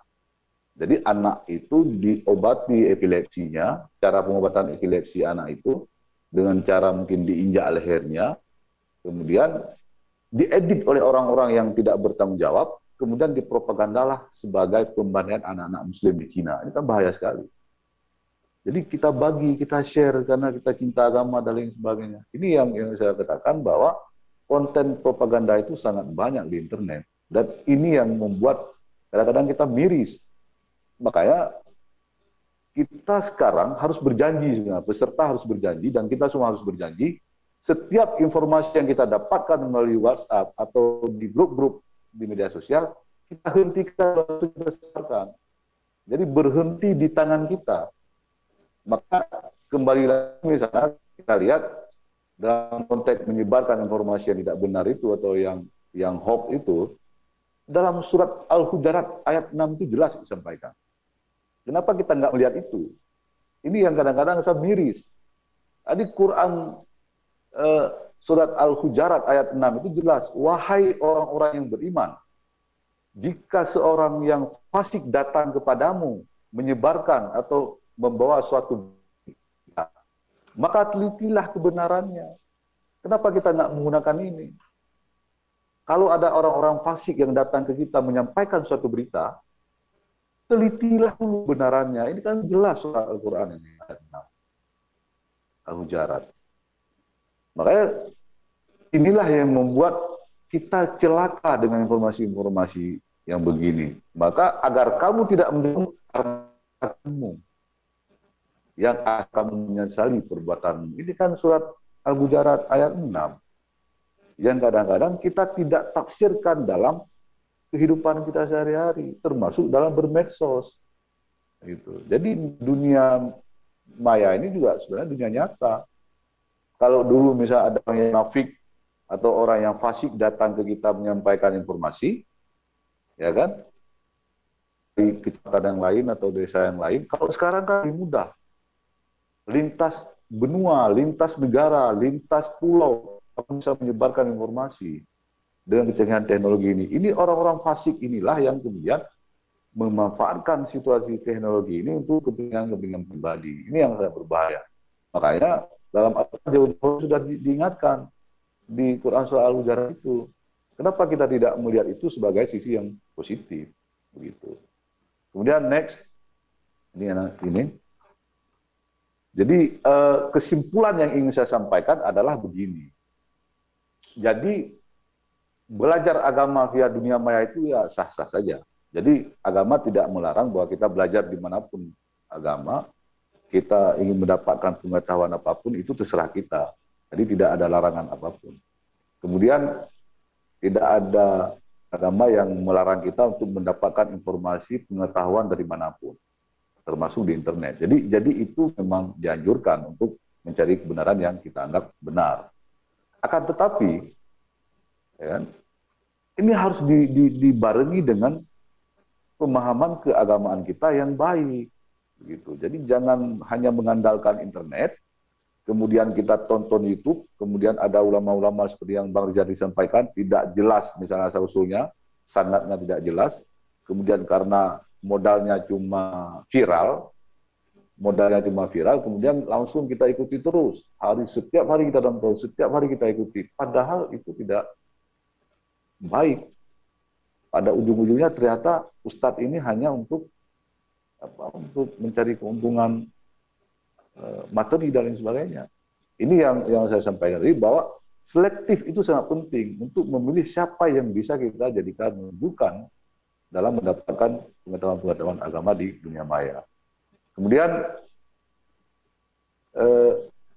sebagai pelengkap, oke, bisa ada informasi yang kita dapatkan, kemudian kita cari referensi di internet, kemudian kita cari sana kemari, sehingga sebagai pelengkap saja tidak ada masalah. Jadi hanya untuk memantapkan sebenarnya ilmu pengetahuan dari kajian ulama dan kiai, begitu. Maka terakhir kali saya ingin menyampaikan begini. Jadi peserta yang hadir pada siang hari ini, saya ingin menyampaikan begini. Jadi kalau kita mengingat apa yang disampaikan oleh Syekh Abu Zaid, ya. Jadi dalam tafsir Ruhul Bayan, ya kan? Kalau barang siapa yang tidak ada guru, maka gurunya setan. Gitu. Saya percaya itu. Jadi kalau kita lihat sekarang digitalisasi kita yang begitu maju, begitu canggih, ternyata benar apa yang disampaikan oleh hadis atau Syekh Abu Zaid ini, bahwa ketika kita tidak punya guru yang seperti disampaikan Bang Riza, mungkin tadi ada sanadnya, kemudian sampai ke siapa misalnya gurunya dan lain sebagainya. Ketika kita tidak punya guru, hanya mengandalkan internet saja, dunia maya saja, maka guru kita setan. Dalam pemahaman saya benar. Kenapa? Karena kita tidak ada guru yang betul-betul mendampingi kita, sehingga ini bisa saja kita sesat. Kesesatan inilah yang membuat kita berada di jalan setan. Betul. Betul, makanya saya yakin zaman sekarang baru terasa. Ketika hadis atau ulama-ulama terdahulu menyampaikan ini, ternyata hari ini terbukti. Ketika kita belajar sendiri di internet, di kamar sendiri, tidak ada yang dampingi, tidak ada guru di dunia nyata, seperti kami belajar dulu di pesantren, ya kan, yang berhadapan langsung dengan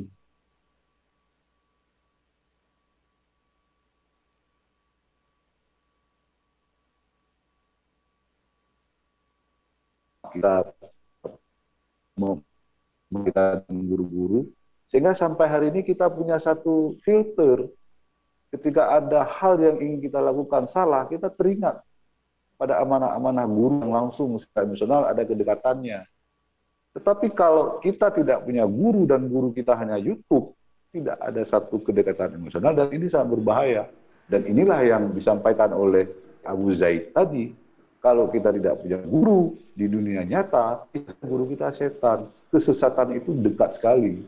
Mungkin itu sebagai kesimpulan awal, nanti bisa kita diskusikan dalam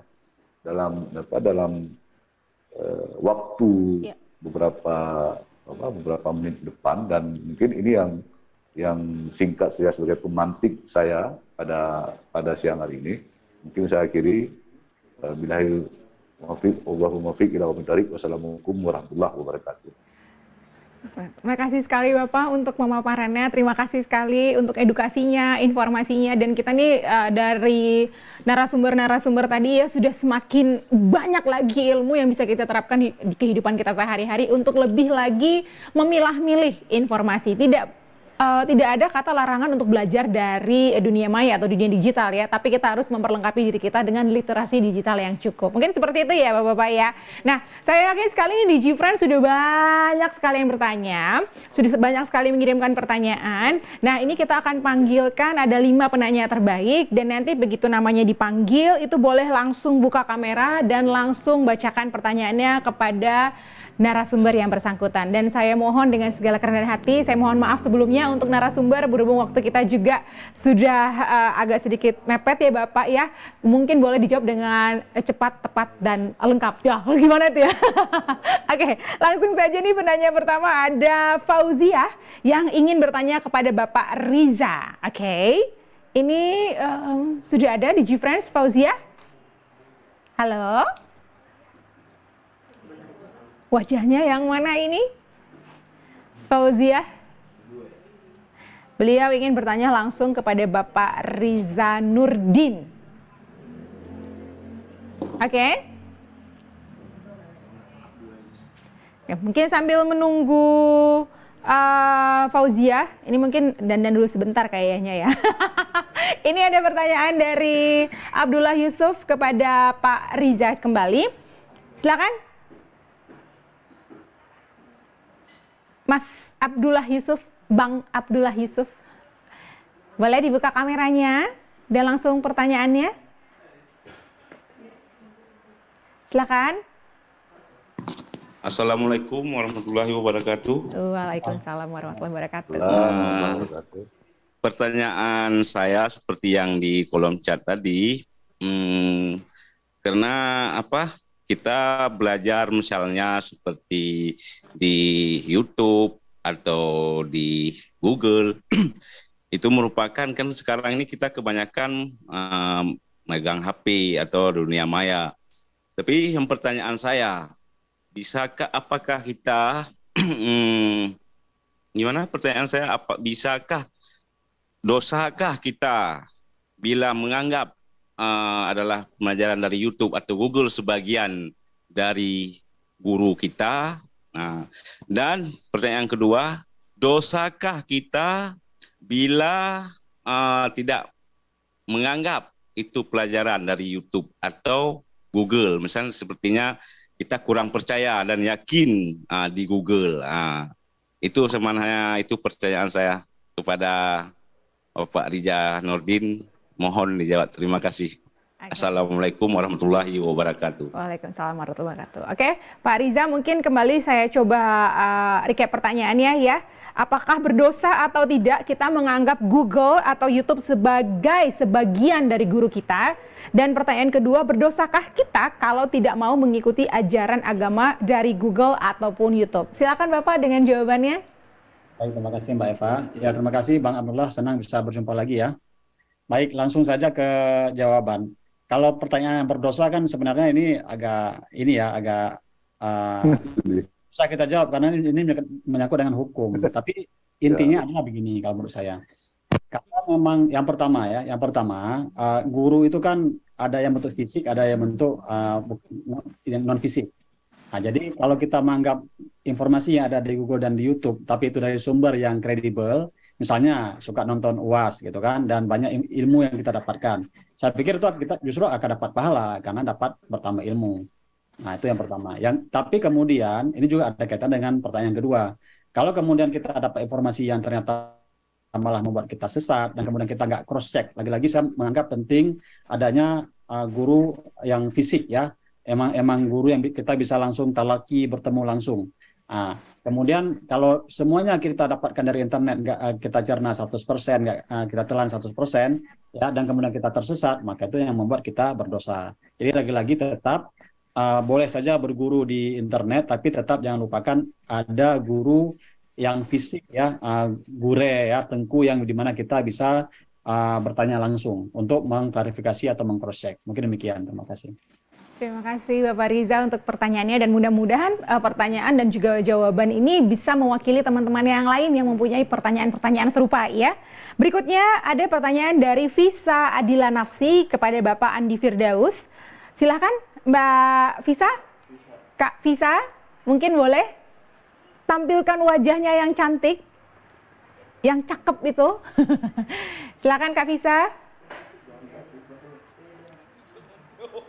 Ini dengan pertanyaan juga cukup menarik sih dari Kak Visa ini ya. Mungkin ini kepada Kak Visa mungkin boleh, silakan. Ya,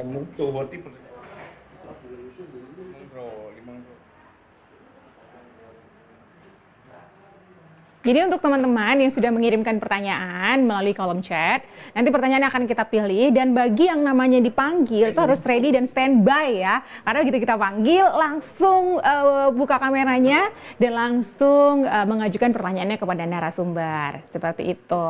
Jadi buat teman-teman yang lain yang mungkin nanti akan kita panggil juga, mungkin udah boleh dari sekarang tuh standby, tangannya set. Langsung buka kameranya supaya langsung bisa mengajukan pertanyaan. Dan untuk 5 penanya terbaik kita nanti akan ada hadiah uang elektronik untuk teman-teman ya. Jadi sayang sekali kan kalau sudah kita panggil tidak disebut. Silakan Kak Visa. Assalamualaikum warahmatullahi wabarakatuh. Waalaikumsalam. Saya Visa. Mengenai belajar agama di dunia maya. Seperti yang kita tahu, jumlah penggunaan internet sudah melebihi 200 jiwa di Indonesia. Lalu tak menjamin pemakaian media sosial itu digunakan hanya dengan hal-hal baik saja, terlepas dari perbedaan latar belakang individu. Banyak juga yang menggunakan platform ini sebagai sarana supaya tenar dengan jalan dakwah yang kadang referensinya itu tidak jelas. Lalu bagaimana kita sebagai orang awam akan ilmu agama dan ingin mempelajarinya, bagaimana kita memilah sumber yang baik dan benar itu. Sekian. Terima kasih Kak Fisa untuk pertanyaannya. Silakan Pak Andi mungkin langsung dengan jawabannya. Pertanyaannya bagus banget nih ya. Sebenarnya gimana sih kita bisa belajar agama dan memilah mana yang baik dan benar itu seperti apa? Silakan Pak jawabannya. Ya sebenarnya ini kan seperti yang saya sampaikan tadi, ada beberapa hal, ada 8 hal sebenarnya yang bisa kita hindari sebenarnya. Tapi ini kan perlu juga diskusi-diskusi kita di dunia. Misalnya gini, ketika kita menonton satu video dari siapalah misalnya dari YouTube, ada unsur provokasinya enggak? Kita kan mikir nih, ternyata setelah kita dengar misalnya video ini, ada unsur provokasinya, itu langsung dihentikan. Jadi unsur-unsur provokasinya misalnya yang mengatakan sama lain misalnya ini harus di inilah, kemudian kita bisa cerna sendiri misalnya, oh ini ternyata tontonan ini sudah mengarah ke membenci sebuah kelompok misalnya, atau membenci sebuah kaum, atau membenci agama lain, atau misalnya dalil lain. Ini ada nggak misalnya? Ini kan yang ada di kita sebenarnya. Perasaan kita, logika kita, pencernaan kita secara nalar kita main nggak? Inilah yang saya sampaikan. Ketika kita menonton misalnya itu, harus kita lihat. Kemudian yang ngomong di YouTube itu siapa? Atau penceramah YouTube itu siapa? Katakanlah misalnya Ustaz Usoma. Kalau kita track misalnya profil Ustaz Usoma jelas misalnya, ya tidak masalah. Tapi kalau misalnya kita track profilnya, sumber informasinya, pemberi informasi tadi, atau penceramah tadi, ketika kita lihat profilnya tidak jelas, maka itu dihentikan, cari sumber yang lain, penceramah yang lain. Itu lebih baik ketimbang kita terus-menerus menonton ceramah-ceramah yang penceramah itu kita tidak tahu profilnya gimana, sumber misalnya sanadnya siapa gurunya dan lain sebagainya, sehingga ini membuat kita bisa terjerumus. Jadi inilah yang saya sampaikan, kehati-hatian. Jadi ketika kita mendengar ceramah langsung dialektika atau pikiran kita langsung main gitu. Jadi nggak menerima mentah-mentah. Inilah yang harus kita waspadai di dunia kita sekarang. Oke, terima kasih untuk jawabannya Bapak. Dan berikutnya ini kita sudah kembali bergabung dengan Fauzia. Kak Fauzia, ini pertanyaan kembali kepada Bapak Riza. Silakan Kak Fauzia.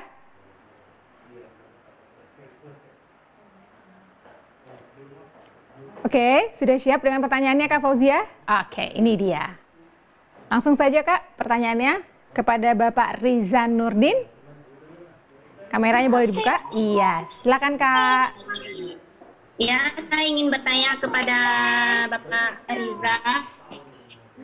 Saya tanya, apa pendapat dari Bapak mengenai belajar agama di dunia maya? Yang saya ingin tanya, ada banyak sekali agama di dunia.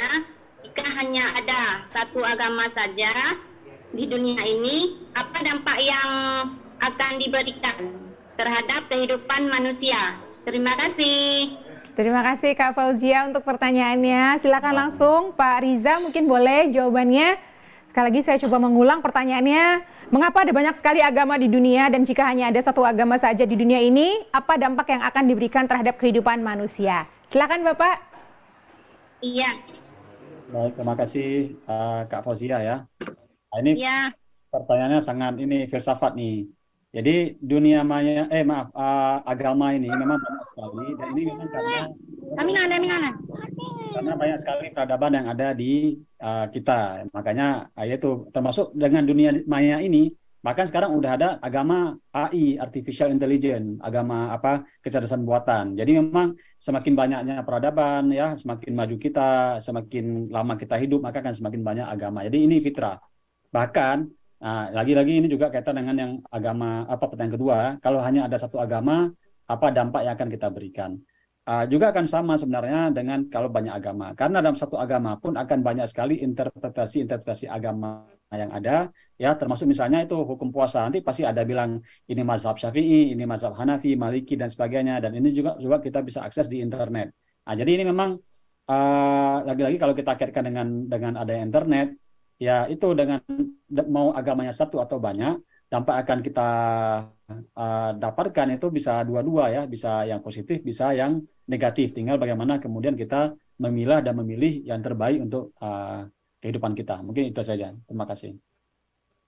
Oke, Pak Riza untuk jawabannya. Selanjutnya sudah ada Maidawati, Kak Maidawati yang akan bertanya kepada Bapak Andi Firdaus. Silakan Kak Maida, boleh dibuka kameranya dan langsung bertanya kepada Pak Andi. Silakan. Assalamualaikum warahmatullahi wabarakatuh. Waalaikumsalam. Saya ingin bertanya kepada Bapak Andi Firdaus.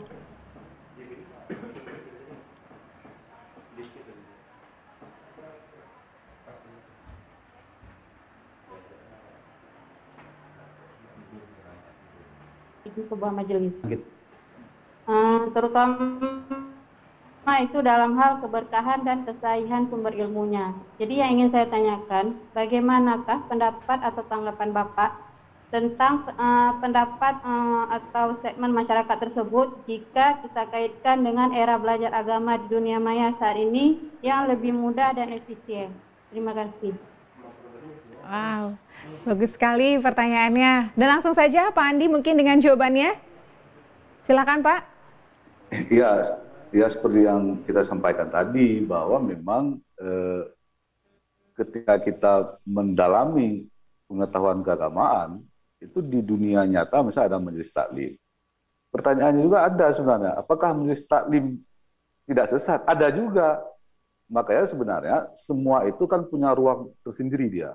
Kalau misalnya di dunia nyata misalnya majelis taklim juga misalnya ada aliran sesat yang kita dengar selama ini misalnya di daerah orang lain misalkan di daerah lain ada aliran-aliran tertentu misalnya, kan itu juga nyata, bukan di dunia maya. Yang ingin saya sampaikan sebenarnya antara dunia dan dunia maya dan dunia nyata sama sebenarnya, tinggal literasi kita tadi. Mau belajar agama di majelis taklim boleh, kemudian mau belajar agama di dunia internet juga boleh, tetapi filter yang saya sampaikan tadi, kita harus cek dulu misalnya sumbernya dari mana, kemudian harus berpikir kritis kita, kemudian kita harus periksa kembali misalnya informasi-informasi yang kita dapatkan dari YouTube misalnya atau dari internet itu dari sumber kredibelnya, dari apa, kemudian faktanya seperti apa, fakta informasinya seperti apa, sehingga kita jelas ketika mendapatkan sebuah pengetahuan kita jelas. Jadi kalau belajar agama itu bukan hanya di internet, di buku juga banyak, di pustaka juga bisa misalnya. Pustaka-pustaka ada buku keagamaan, kemudian majelis taklim, kemudian di internet ada e-book misalnya. Dari semua ruang ini bisa kita belajar agama. Persoalannya adalah bagaimana kita melihat bahwa sesuatu yang kita pelajari itu adalah tidak membuat sesuatu atau efek keburuknya ke yang lainnya, begitu. Jadi tidak masalah kalau misalnya siapa tadi ibu tadi misalnya mau belajar di Indonesia, silakan. Tetapi kan harus melihat juga misalnya apakah yang diajarkan itu betul-betul dari siapa gurunya. Kalau kita lihat juga, jadi gurunya nanti alirannya sesat. Kan harus dia gurunya dia alumni ini misalnya, atau misalnya ini ada gurunya dia ini gurunya. Jadi juga kita harus lihat. Jadi bukan hanya di internet saja, di dunia nyata juga begitu. Gitu. Mungkin itu jawaban singkatnya.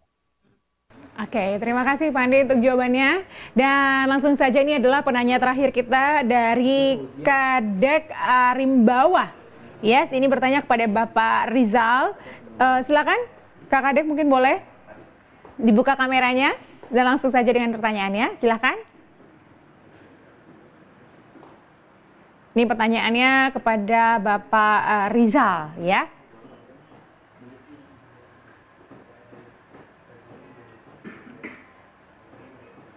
Silakan dibuka kameranya.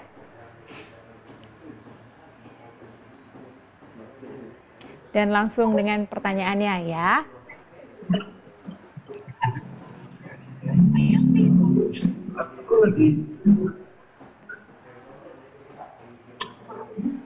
Silakan. Halo. Iya. Terdengar suaranya? Terdengar, Bu. Terdengar, Ya. Kak. Silakan pertanyaannya. Masalah pertanyaan saya tadi, apakah di radikal bebas itu berhubungan dengan apa tadi ya? Tunggu.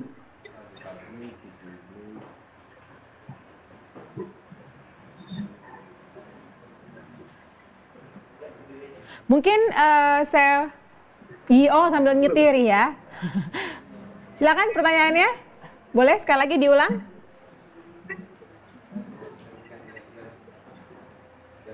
Apakah tadi dari topik pembahasan radikal bebas itu berhubungan dengan ajaran agama di dunia online, dan apakah ada dampak dari radikal bebas itu kita berdosakah apa enggak begitu sepertinya?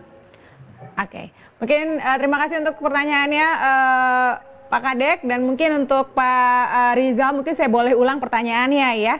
Apakah manusia dikatakan berdosa apa tidak kalau kita berhubungan dengan ilmu-ilmu yang ataupun teori-teori yang radikal ya seperti itu Pak, dan juga dengan belajar agama online. Silakan Pak jawabannya. Baik, terima kasih Mbak Eva dan Pak Kadek. Langsung saja, kalau dari ulama Al-Azhar mengatakan yang namanya radikalisasi, terutama yang mempromosikan kekerasan atas nama agama, terorisme, itu dianggap menyimpang, tatarif ya. Jadi oleh karena itu dianggap berdosa kalau kita mempelajari sesuatu yang ujungnya akan membuat kita radikal atau mempromosikan terorisme, kekerasan atas nama agama. Cuma kan masalahnya kadang-kadang kita tidak menyadari kalau kita itu sedang didoktrin. Jadi niatnya misalnya cuma mau belajar, sekedar belajar yang ringan-ringan, tapi ternyata justru kita ada proses pendoktrinan yang semakin lama, semakin sering kita ikut kajian, membuat kita ujung-ujungnya merasa menjadi ada yang aneh. Nah, lagi-lagi seperti kata juga Bang Andi tadi, harus kita rasa-rasai juga ini. Ini jangan-jangan ujung-ujungnya udah lain ini. Nah, jadi ini yang harus kita kita antisipasi, dan lagi-lagi ini menyangkut dengan bagaimana indeks literasi digital kita, sehingga kita bisa memilih mana informasi yang benar terkait dengan agama, termasuk juga misalnya ujaran kebencian ya, yang akan membuat kita radikal atau intoleran dan sebagainya, dan mana kemudian menjadi hoax, atau bagaimana kemudian kita bermuamalah atau berinteraksi dengan orang lain yang misalnya berbeda agama dan sebagainya. Ya, jadi lagi-lagi ini harap menyangkut dengan kemampuan kita dalam literasi digital, sehingga kemudian kita bisa melihat apakah ini berpotensi radikal atau tidak. Mungkin demikian, terima kasih. Terima kasih sekali lagi jawabannya untuk Pak Riza dan juga untuk Pak Andi. Jawabannya luar biasa sekali, materi hari ini benar-benar luar biasa sekali ya. Dan untuk teman-teman yang sudah bertanya, terima kasih untuk pertanyaannya, dan mudah-mudahan semuanya sudah puas dengan jawabannya ya. Dan saya yakin sih semuanya di G-Friends hari ini mendapatkan banyak sekali ilmu, insight-insight yang luar biasa, pencerahan ya. Bagaimana kita dapat mengisi dan juga menambah lagi ilmu agama kita dari sumber-sumber terpercaya. Jangan lupa untuk terus meningkatkan literasi kita dalam mencari ilmu, khususnya di bidang agama di dunia maya. Dan sekali lagi terima kasih sekali untuk seluruh narasumber. Saat ini saya ingin memberikan plakat penghargaan kepada narasumber kita, dan mungkin karena kita berjauhan ya Bapak ya, mungkin boleh secara simbolis. Yang pertama saya ingin memberikan kepada Bapak M. Riza Nurdin PhD, peneliti Asia Japan Research Institute. Bapak monggo silahkan diterima Bapak. Kita mungkin ini ya dari jarak jauh. Terima kasih, nanti akan kita berikan langsung Bapak. Dan selanjutnya juga saya juga ingin memberikan plakat penghargaan kepada Bapak Andi Firdaus SH, aktivis dan jurnalis yang sudah memberikan ilmu juga yang luar biasa pada kita siang hari ini. Silakan Bapak, boleh diterima Bapak? Iya. Siap. Terima kasih untuk kedua narasumber kita, Bapak Riza dan juga Andi Firdaus, dan tadi di awal sebelumnya ada Bapak Fadullah SE ya. Dan di G-Friends nggak berasa banget nih, kita sudah sampai di penghujung acara. Sudah banyak sekali ilmu yang kita dapat hari ini, dan kita sudah belajar ya bagaimana pentingnya literasi digital untuk saat sekarang ini. Terima kasih sekali lagi untuk seluruh narasumber yang sudah memberikan banyak sekali ilmu pada kita hari ini. Dan untuk seluruh di G-Friends juga jangan lupa, ayo jangan lupa apa? Yes benar, jangan lupa untuk follow dan juga subscribe akun sosial medianya @literasi_digital_kominfo, karena banyak sekali konten-konten yang bermanfaat dan juga penuh dengan edukasi, supaya kedepannya kita bisa menggunakan internet lebih pintar, bijaksana, dan tentunya makin cakap digital. Akhir kata, saya Eva Tadigan pamit undur diri. Di G-Friends, yuk makin cakap digital.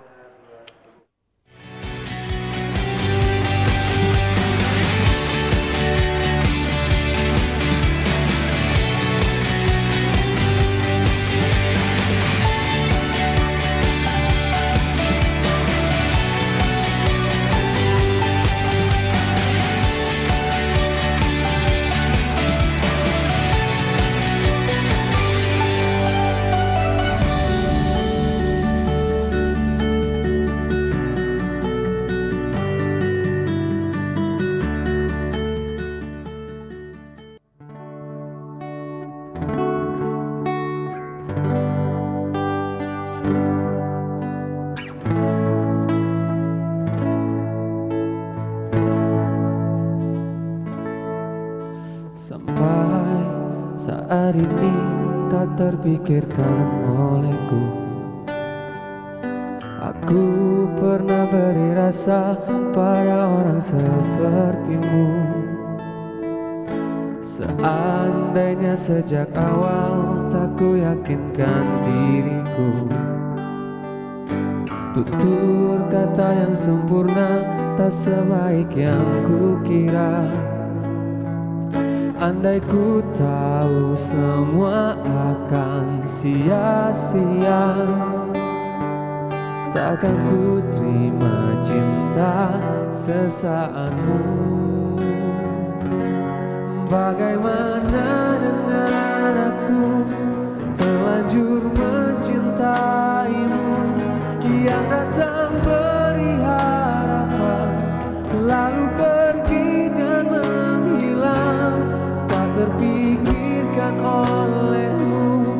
Hatiku hancur karenamu, tanpa sedikit alasan, pergi tanpa berpamitan. Takkan ku terima cinta sesaatmu. Seandainya sejak awal tak ku yakinkan diriku, tutur kata yang sempurna tak sebaik yang ku kira. Andai ku tahu semua akan sia-sia, takkan ku terima cinta sesaatmu. Bagaimana dengan aku, terlanjur mencintaimu, yang datang beri harapan lalu pergi dan menghilang, tak terpikirkan olehmu. Hatiku hancur karenamu, tanpa sedikit alasan, pergi tanpa berpamitan.